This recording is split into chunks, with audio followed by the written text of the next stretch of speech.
China overtook ASML, the microchip war of microchips, 115-330. To understand this story, you need to understand one thing. Modern chips are built using machines so complex, they are often described as the most advanced machines ever created by humans. And no company mastered this better than ASML. Their crown jewel? Extreme ultraviolet lithography, EUV. These machines use light at incredibly short wavelengths to etch circuits onto silicon at near atomic precision. Each machine costs over $150 million. Each one contains over 100,000 parts, and only ASML knows how to build them. That gave them something rare in global industry: total control. Companies like TSMC and Intel depended on ASML. Even giants like Samsung Electronics had no alternative. And China? China had none. China's weakness. For years, China was the world's factory, but not its brain. Despite massive production capabilities, China relied heavily on foreign chips. Companies like SEMEC were years behind global leaders, and the problem wasn't money, it was technology. The most advanced lithography tools were locked behind export controls, especially from the United States. Washington understood something critical. Whoever controls chips controls the future. So restrictions were placed on selling advanced ASML machines to China. This wasn't just trade. This was strategy. This was containment. Partners no longer fought only with missiles, tanks, or aircraft carriers. They're fought with something far smaller: microchips. At the center of this silent war stood one company, ASML, the undisputed king of advanced chip-making technology. For decades, ASML held a monopoly so powerful that even global superpowers depended on it. And then China stepped in. A country that once lagged years behind suddenly began closing the gap. And in this story, we're not just talking about catching up. We're talking about a technological chip war begins, 6 to 9.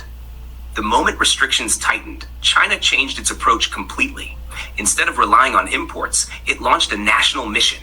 Billions of dollars flowed into domestic chip development. State-backed initiatives accelerated research. Universities, startups, and military-linked labs joined forces. This wasn't just industry anymore. It became a national priority. A technological mobilization. At the center of it all, reverse engineering, alternative technologies, and relentless iteration. Companies like SEMIC began making breakthroughs, not by copying ASML directly, but by finding different paths. Using older deep ultraviolet systems pushed far beyond their original limits. Less efficient, more complex, but it worked. Breaking the barrier.